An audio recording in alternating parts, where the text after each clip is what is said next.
How's it going, people? Sam and Slapper here, and here we have Nomad's Requiem. Bit different from before, but quest requirements for this is King's Ransom. You need to have completed Camelot training rooms. You've got Chivalry and Piety. You need to have completed the Soul Wars tutorial and at least one game. You need 75 magic, 70 prayer, 66 mining, 65 hunter, and 60 construction. Items needed is your pickaxe in a tool bottle work, 1 blood room, 5 A's, and 7 fires. I recommend some prayer plus armor just for pre-nomad. Some prayer pots for most of the pre-nomad parts, some range gear to kill the avatar, and either the piety prayer or 1 or 2 super restores you will also need. So to start this, you need to head to Soul Wars and talk to Zimbafiz. He's a little demon fella. You'll go through a little dialogue with him, and basically Nomad will teleport away. When Nomad teleports away, you want to inspect his tent, which is right next to the bank, right there. So upon inspecting, you'll find that there's a trapdoor. Head down inside. You'll then get a long cutscene, and Nomad will be right in front of me here. I've already started the very beginning of this up to this point. That's why he's not here for me. But exactly where my mouse is, that's where Nomad will be standing. Talk to him. He'll accuse you of being an assassin. Just say no, you're not. And as soon as he's run away again, head back up the stairs and go on ahead and talk to Zimbafiz again.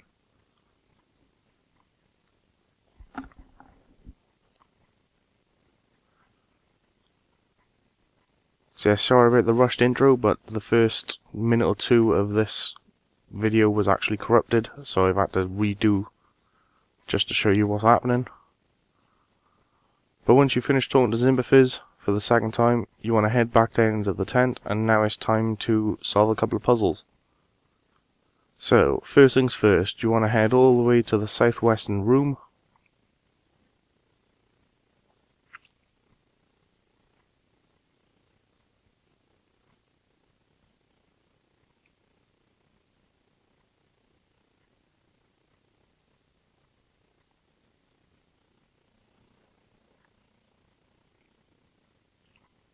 You want to head down to the southeast corner and climb up the ladder. You will want to protect from melee for this, as the spectral shade things will constantly attack you. Kind of annoying.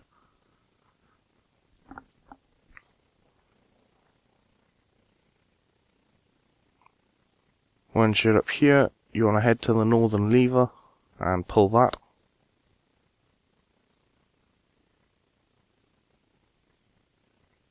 And that will align the top 2 blocks to allow the water to flow west and south. You then want to climb up the ladder just northeast of you.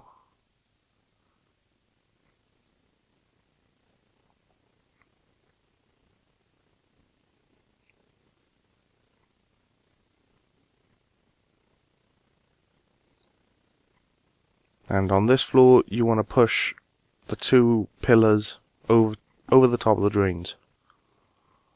And this will allow the water to flow.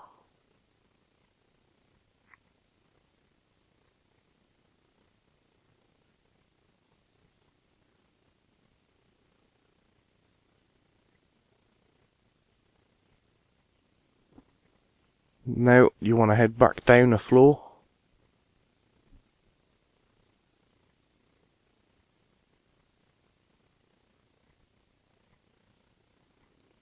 And now you want to check to make sure the water is flowing to the south correctly. If it's not, just pull the levers until it is. Before you head anywhere else, to the east side of this room there's a blocked little pathway for the water. You need to mine that, and eventually you'll clear it out. Once that's clear, we now need to head downstairs, so the southeastern ladder. And now we've got a big puzzle to work out. Don't worry, all these steps have already been taken, so it's very easy to work out. I'll show you on screen everything you need to do. First things first, gather up all the shades so all of them are following you, and then circle around the massive structure to the north, and then run all the way around and trap the shade behind it. This will allow you to keep your prayer off and save you quite a few prayer pots.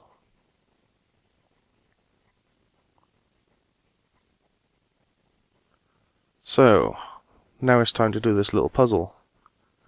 Right, so the first thing you want to do is take the center west and push that east.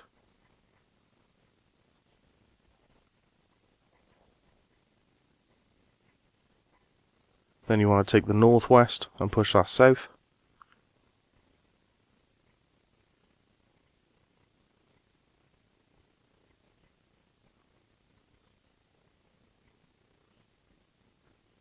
Then you want to take the north center and push that west.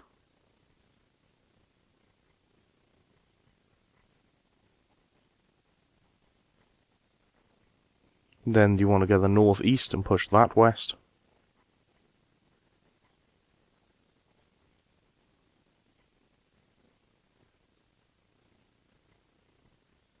Then you want the center east, push that north.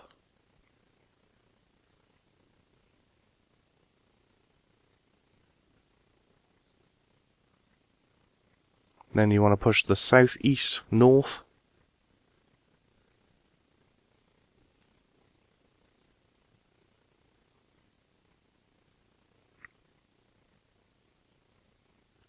Then you want to push the south center east.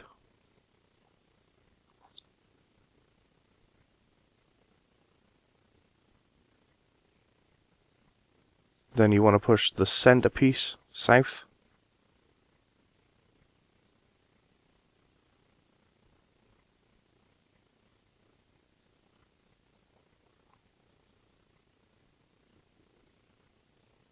Then you want to push the north center south.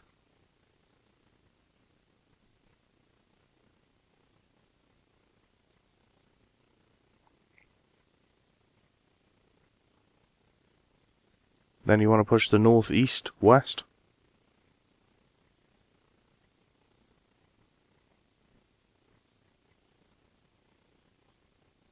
Then the center east north.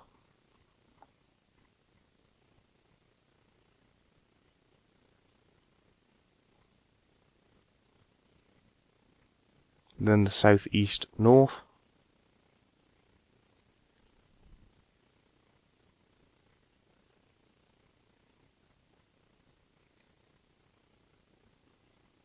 Then the south center east. You'll occasionally get text popping up telling you it's not working. Ignore it. After that, you want to get the southwest and push that east.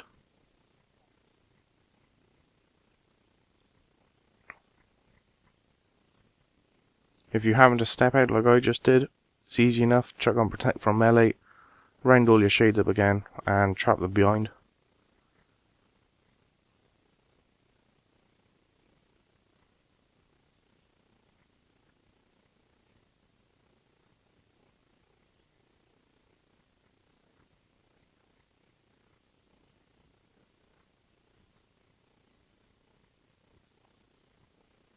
So after you've pushed the southwest east, you then want to push the center west south.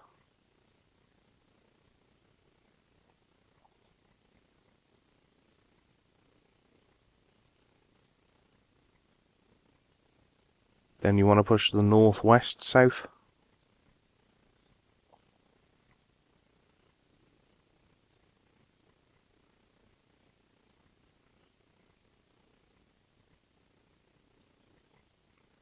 Then the north center west.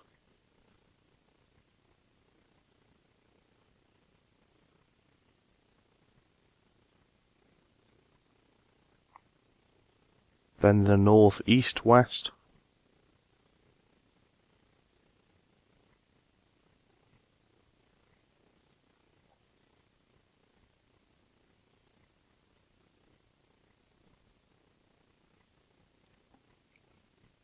Then the center east north.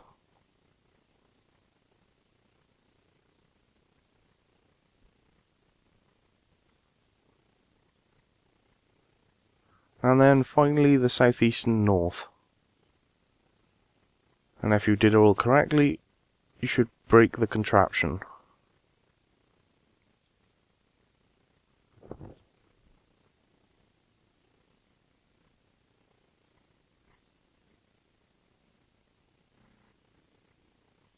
So once you've done all that, you now want to head to the southeastern ladder again and go up.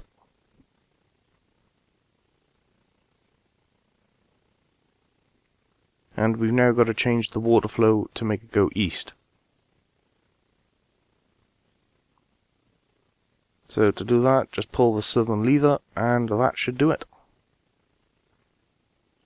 If you haven't mined the rubble yet, now's the time to do it. But once you've done that, head back down the stairs and go through the northern door back to the first room.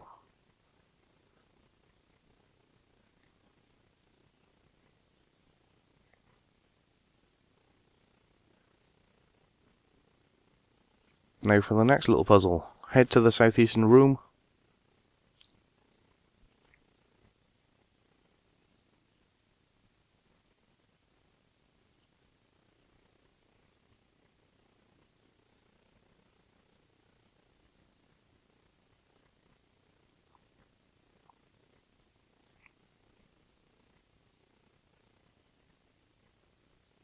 You'll need a couple of inventory spaces for this, I apologise, but you can go straight to the bank if you brought lots of pots and nothing else.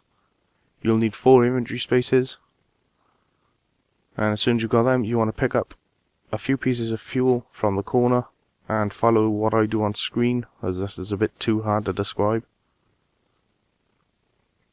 But basically you need to lure these shades into the actual waterfall, and they only go in straight lines apparently. And that's pretty much it.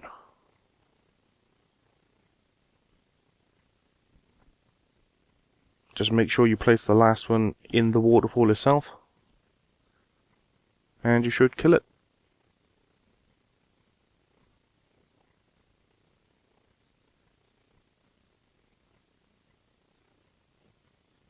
Now you need to get some more fuel, as we've got to do this 2 or 3 times.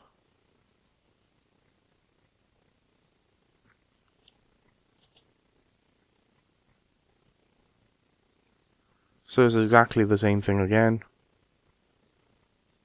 Place the fuel down, lead him into the waterfall, pop.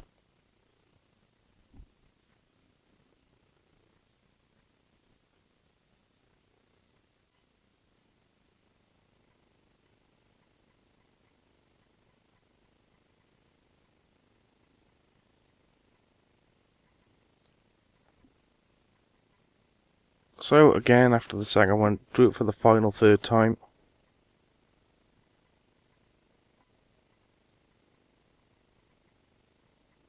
And you should then hear a big old bang and the screen should shake and tell you that the contraption's been exploded. So that's 2 down. Now you want to exit the room, back into the first room again.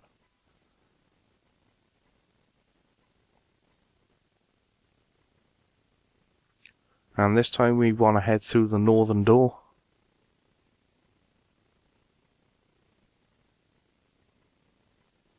You want to protect from melee on out here, as there's more shades in this room. And we now need to head to the western room.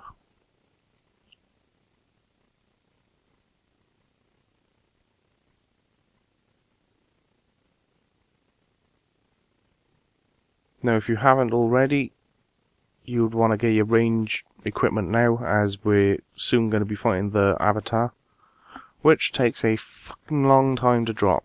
So, once you're in this room, run straight past the contraption with loads of vines, and head to the southern side, and follow the vine track, and eventually you'll see some vines flowing out the floor. Destroy them.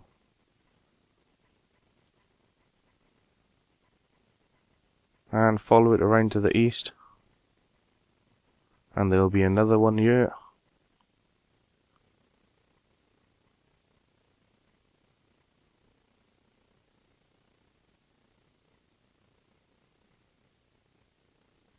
Then we want to double back to ourselves and this time head up the northern entrance and follow the vines up the north.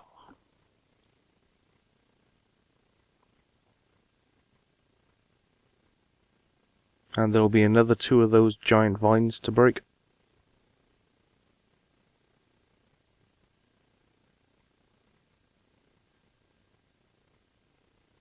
So there's another one.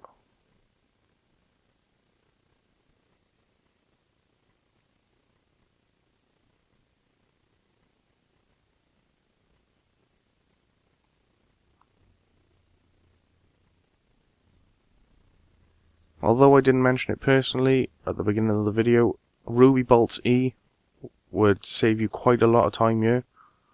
Although, to be honest, they're not really needed at all, as you won't be taking any damage. It's just a matter of waiting around for it to die, pretty much. Anyway, once you've destroyed all 4 of those little dangly things coming out of the floor, we now want to head back towards the big contraption surrounded by those branches. And you'll notice that the Avatar of Destruction has spawned. So you want to keep Protect from Melee on. It only attacks with melee. It's got a fuck ton of life, and will take bastard ages to kill. I shit you not.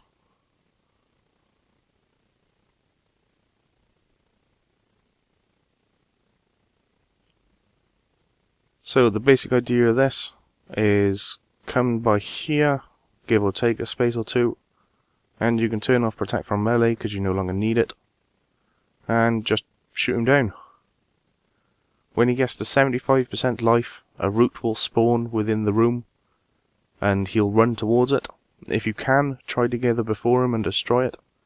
If you don't manage to do that, or you just can't be asked, he'll then go back up to full life, and he'll do this again at 50% and 25%. So all in all, I didn't actually manage to stop him from eating any of them, and this fight went on for absolutely ages.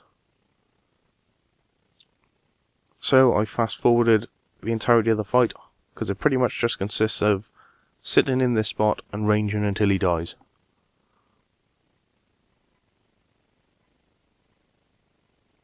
The ruby bolts can hit a maximum of 750 damage. Granted, it's not a huge amount, but it does drop him that much quicker. You could obviously switch to Diamond Bolts E. If you're a higher level or you happen to have a decent stab weapon, you could chuck up Protect from Melee and either rapier him, Zami spear him, or whatever other stab weapon you can possibly think of until he dies. Although, to be honest, there's not a massive amount of difference of the amount of damage you're going to do, as his defense is pretty massive. So either option's good. I recommended range because that saves you from using loads of prayer pots, as it's not really needed.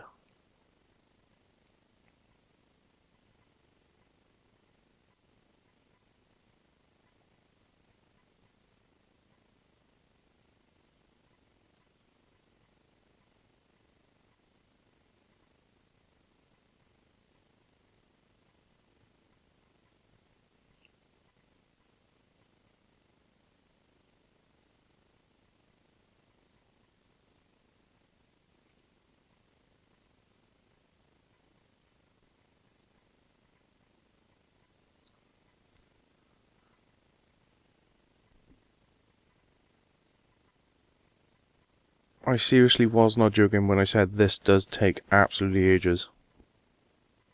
Even fast forwarded, it's going to take ages.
In case you're wondering how much life this big chunky fucker's got, without eating any roots, he's actually got 10,000 life points.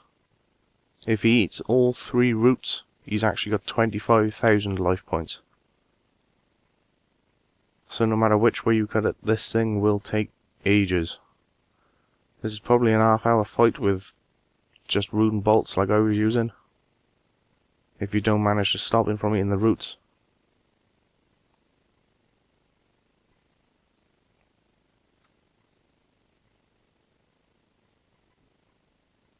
I'm not sure which directions the roots spawn in. I'm pretty sure the first one is up in the northwestern corner of this room. The second one is the southeastern, and then the third one was in the southeast, northeast for me, should say. Sorry. So if you're using melee, it works better. If you can also keep protect from melee up, stand the opposite side of him closest to the root when it does spawn, so you can hopefully beat him to it. And this will save you a lot of time killing it.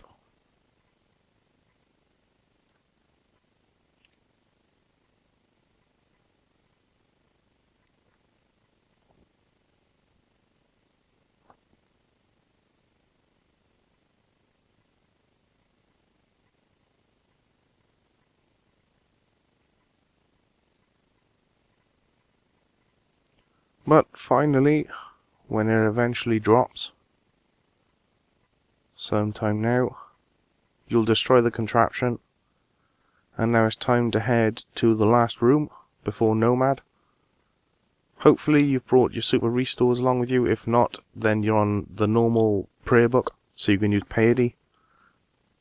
If you have piety on, you won't take any damage while in the room. If you don't have piety on, you will take consistent damage. It's only small numbers, but you'll also drop your stats constantly, which is what the super restores are for, because you only need them for the very last part. Anyway, head to the eastern side of this room when you go back into the large area, and there should be a knight just outside. A shade will undoubtedly attack you. Kill it.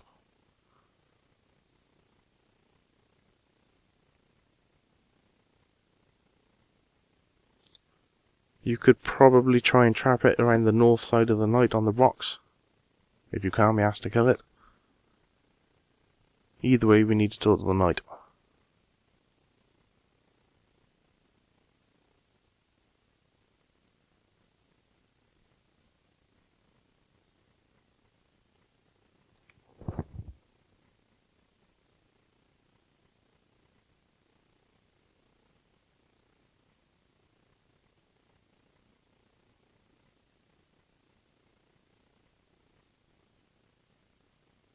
So, finally when the shade's dead, talk to the knight. He'll tell you only the pious may enter. Once he's dead, check his body, and you'll get the little note telling you. Pretty much a little hint to turn on piety. If you've got piety, then use it now. If you're on curses like me, then make sure you've got your super restores on you. I'll show you what does happen.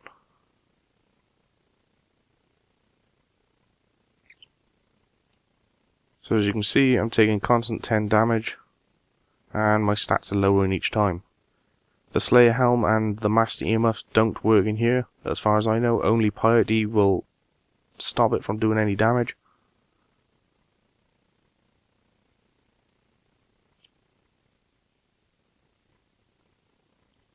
So, unfortunately for me, because I can't be bothered to turn curses off, I'm going to go get some super restores.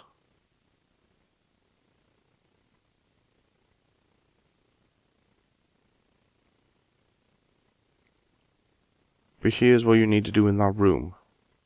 Basically, there's some stone slabs scattered around that room. You'll notice them as like large white squares.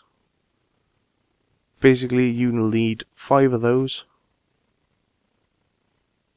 And once we've got all 5, we can then cross over to the other side of the little river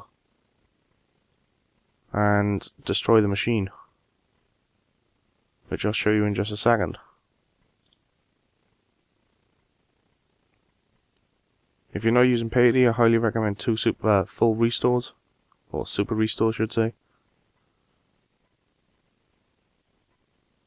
And you'll also be needing your blood, 5 A's and 7 fires, as we need to cast Fire Wave.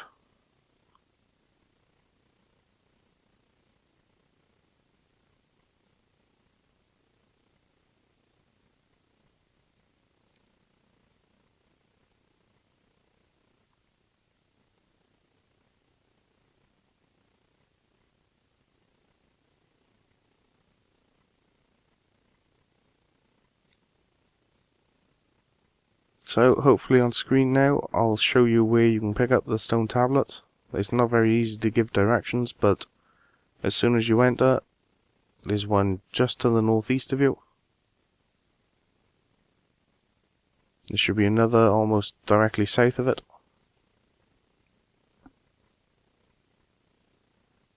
And there's another one almost directly south of it again.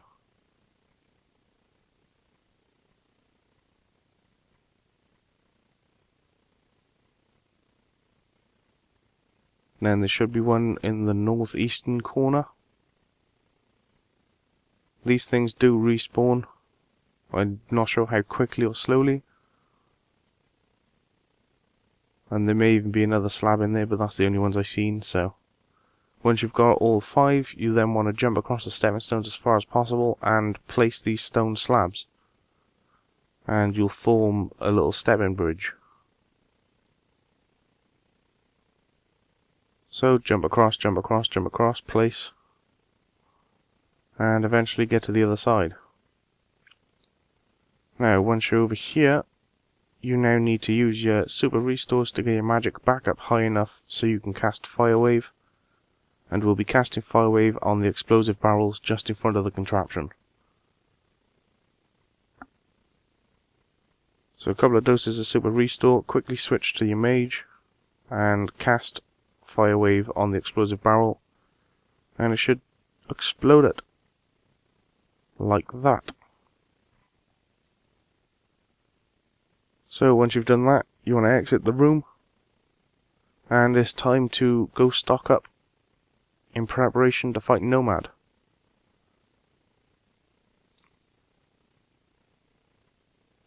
Now I'm going to be using melee against him as I'm a higher level player, and it's a lot easier. For the low level players, there's plenty of guides on YouTube. I'm sorry you may have wanted me to make one, but I can't really do much on this character. I can give you the basics of what you need to do, but that's about it. For rangers and mages, when he starts to charge his super attack, you pretty much just have to stand behind the pillars to try and avoid it. And that way you won't take any damage, but as soon as he says fight me, make sure you step out and hit him. If you leave it too long, then he'll teleport and full heal. So here's a basic mage setup. I wouldn't recommend magic as he's pretty resilient to it. But I swear to God, Ganodermic is amazing at Nomad. His normal attack, which is meant to hit me for 989, was only knocking off around 564. So the damage reduction, or the absorption, on Ganodermic is absolutely amazing for this fight.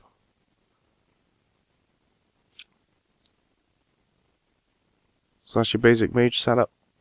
Your typical Rage Fire, Armadillo, Battle Staff if you've got Storm of Armor, if not then a Polypore, if not then a Soul with Ancient Magics. Preferably Blood Barrage and Ice Barrage, so they can hopefully keep you alive. Then we've got a basic range setup. This is what most of the lower levels use, as you take slightly less damage if you play it carefully.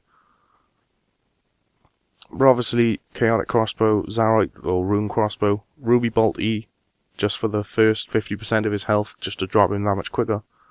Then switch to Diamond Bolts or Rune or Broad Tip, in that order, from best to worst. And then obviously Shield, Bodies. You want a Ganodermic body because of the huge magic absorption if you get caught by him, as it will reduce the amount of damage you take immensely. I shit you not. Even if you're ranging, Gano body.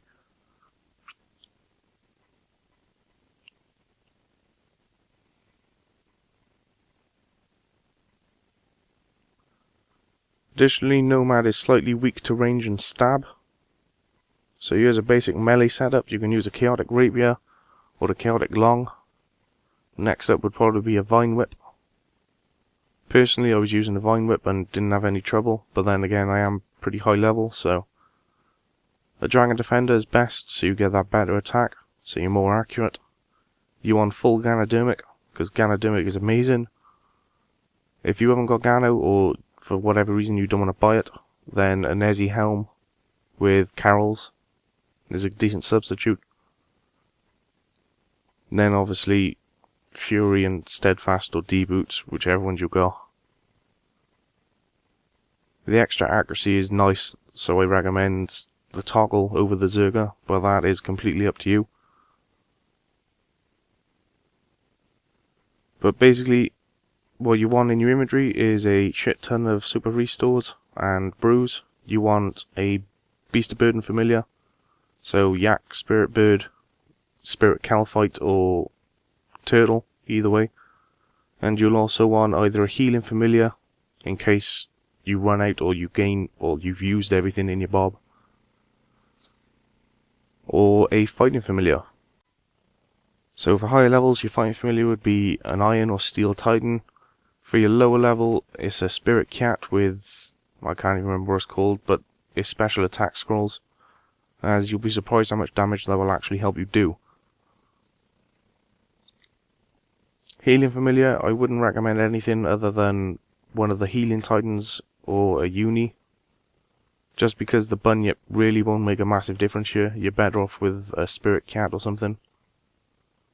But basically, as soon as you are ready to face Nomad, you want to enter into the tent, go through the north door and go through the door right in front of you, and then you'll get this little cutscene with Nomad.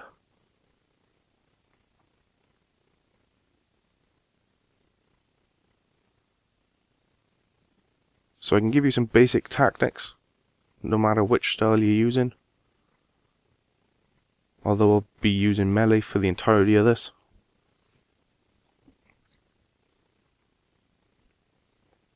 So you can see on the sides of the screens now, there's a couple of pillars. If you're ranging or maging, you preferably want to try to stick near those pillars as much as possible, while ranging Nomad or maging him.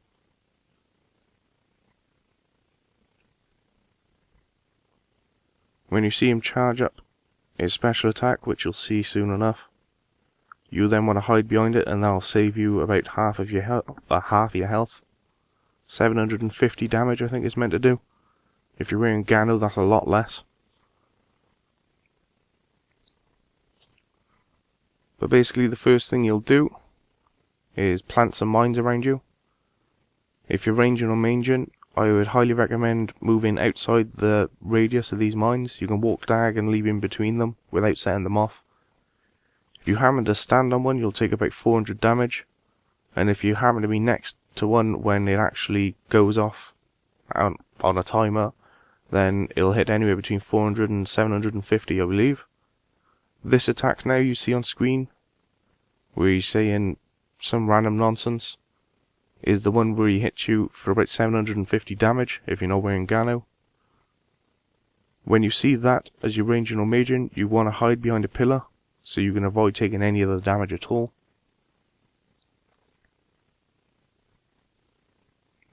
If you hide behind the pillar too long, you'll eventually say, "Fight me." This is his third attack here. The easy way to do it, if you just catch it on screen then, is 3 of them will attack simultaneously, and the real Nomad is the one that attacks slightly late. So just keep a good eye out and you can kill him before taking any damage. As I was saying, if you hide behind the pillar too long, eventually Nomad will say, "Fight me." If you don't come out and fight him pretty soon after that, then he will teleport straight back to his throne and go back to full health, which is a bit of a bitch.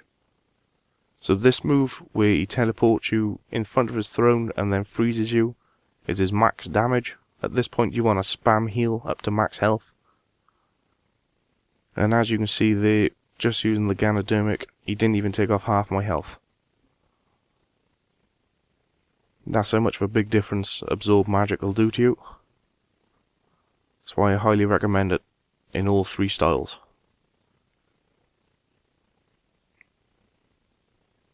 So here's his first charge again, the 750 damage attack.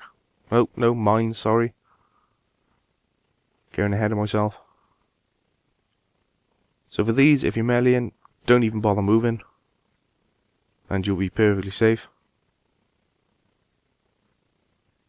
If you're ranging or maging and you've just been teleported there, again, you get out of the circle and run towards the pillar.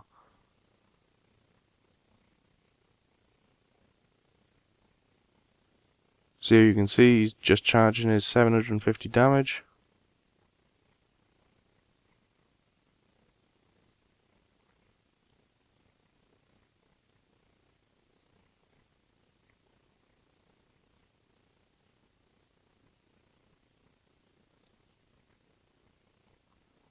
Simply put, the basic tactic, or the only difference in tactic from range and mage, is you move behind the pillars. Even if you're meleeing and you're a lower level, you can also hide behind the pillars if you want.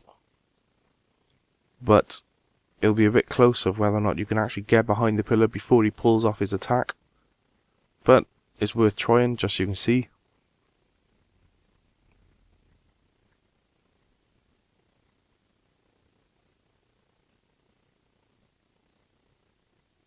So this is his massive attack.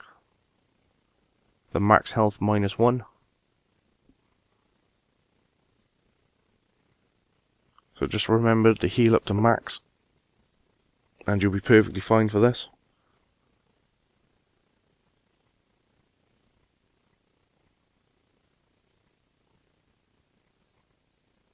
So heal up after it and go back to beating him.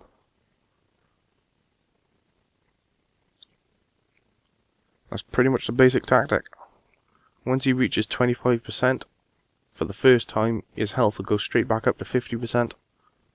And the second time you get him down to 25%, he'll start going mental on you like this. All of these attack melee/magical, and I'm pretty sure deflect from melee does lower the amount of damage he does slightly. Albeit not very much, but it will definitely help you. So I'd highly recommend chucking it on when he gets to this.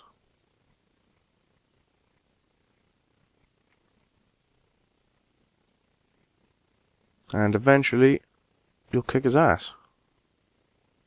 If you happen to die while fighting Nomad, there's no need to panic or worry. Your gravestone will appear literally just by here, in this area roughly. And you can quickly just run in, pick up all your stuff, and you're right next to a bank. So you can bank it all. And you should be able to get all your stuff back without losing anything at all. So once you finally killed Nomad, you'll be teleported straight outside. All you need to do is talk to Zimbafiz. And you'll go through a long ass chat. And eventually, the final cutscene.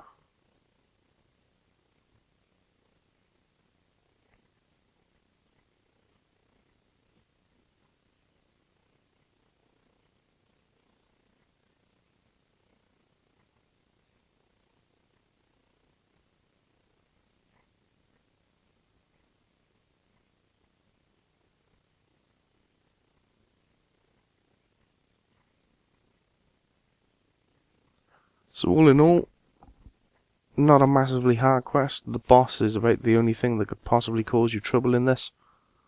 But as I said, it's pretty much a safe fight, as it's pretty simple to get back to your stuff. So just keep on trying it, and eventually you'll get him down once you get used to it. But finally, after the cutscene, as you'll see, Nomad is still alive. So there's a very good chance there'll be a sequel to this quest in the future. But as soon as you get outside after the cutscene, you'll get a nice little quest complete, which is always nice. So your rewards for this quest: